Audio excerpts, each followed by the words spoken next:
how do you choose between an AVR or separates? Do you want to do this one, Enzo? Or? This is an interesting one because a lot of people ask us that question, and it's the one thing I don't like asking is it's always budget driven. Obviously, there's a very big difference between, especially here in Australia, between an AVR versus a Trinov processor, which is $24,000. Obviously, a Trinov is a far different experience and far different result. On considering how deep and how you can basically go really deep into that processor, but and a receiver is always going to be quite a limited product. But it is, for us, I always find it's very budget driven, because if someone's only got X amount of dollars of their budget, you can't throw 80% of that away to a processor. But again, we look at room size, what matches what, doing power calculations, factoring in distance. One of the reasons why I like Procella is the way that they rate their speakers at 2 meters from the at reference. I think you guys discussed that on your last video. Which makes it quite easy to kind of already start visualizing how someone's room's going to start looking. But picking the right AVR, I mean, there's so many. Over here, budget conscious people will always look at stuff like your, I guess, Denon, NAD, Marantz type product. So they're not chewing a huge amount of their budget. And then essentially adding a power amp. I mean, we try and push people to always add a power amp, at least for the front LCRs, to try and free up that receiver a little bit, if they're not looking at going to that level of spending, $20,000 on a processor.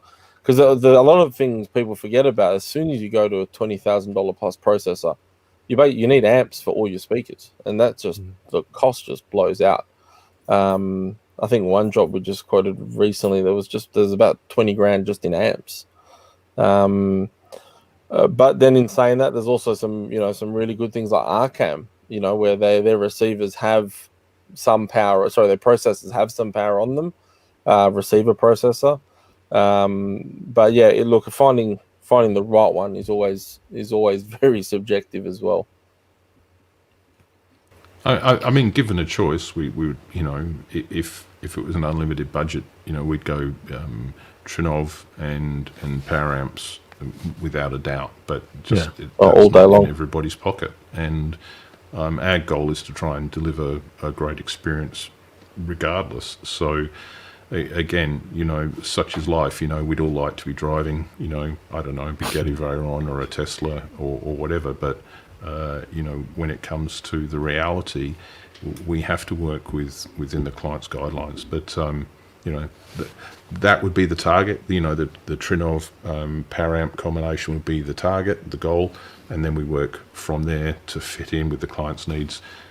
And I think this comes back to another philosophy: do less well than more badly. So in other words, if you are trying to build a room and you're struggling on a budget, do really good 5.1, for example, do that really well, get full dynamic range, get super clear sound. It will sound phenomenal.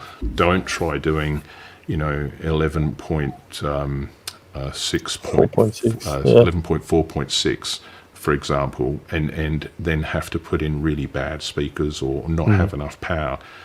Do what you do and do it well, and you'll really enjoy it.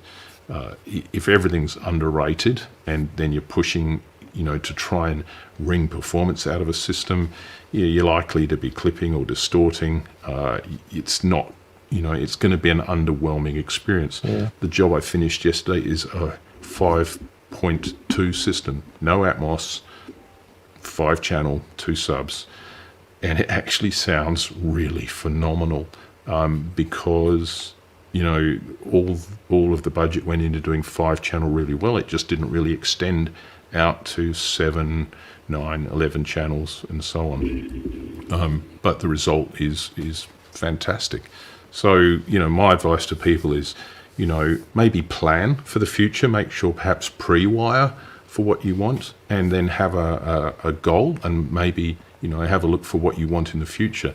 But if you want a working cinema now, pick a system that you can afford to do well, and then you've got a good base. Those good speakers can stay there, and when you win your next lotto, or, you know, whatever, you can add your next bunch of speakers or move up to a Trinov or whatever it is you're going to do. But do what you do well, as opposed to trying to have everything badly, you know. We've built some good, like, really nice cinemas that me and Andrew have looked at each other and gone, wow, this has turned out really well. And that was just like, it was a MRX 1120 with a power amp and some Priscilla P6s and P5s. And, you know, you kind of go, this is still very good. I mean, we what did we watch? I think we watched Greatest Showman. And, you know, it was really impressed. And, you know, again, you can get some awesome results with an AVR and a power amp. But planning is definitely the key, that's for sure.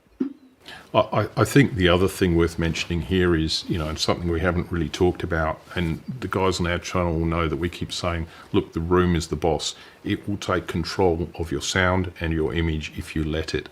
It will decide how your sound will sound. It will decide how your picture looks, especially if you're running a projector. So you can talk about which power amps I'm going to buy, which processor I'm going to buy, which speakers I'm going to buy. But if your room is a challenge and it's compromised, then, you know, doing that, buying fancy cables, is all effectively a waste of time. Yes, I mean, obviously, if you do buy better gear, the sound does improve slightly, but the more energy you put into a room, especially an untreated room, the more distortion you have, the more comb filtering you have, the worse the sound gets. The more you pour into it, the more it just bounces around. So, you know, we are really big on saying to people, look, you know, the components you need are design and planning. That's a component. You need acoustic treatment. That is a component. You need light control. That is a component. Just like every amp, every processor, every projector, every screen. If you don't think of those as components, you're going to end up with a substandard result. So, you know, allow time, allow budget to do those things right. Treat the sound in your room properly. Get that sound working, and you will have a phenomenal room, even if you've had to cut your budget a little bit somewhere along the line. But if you divert those funds to making the room behave itself and kind of beat it into submission and take control of it, as opposed to it imposing its influence on your equipment, then you're fighting a winning battle, and you'll get a great result.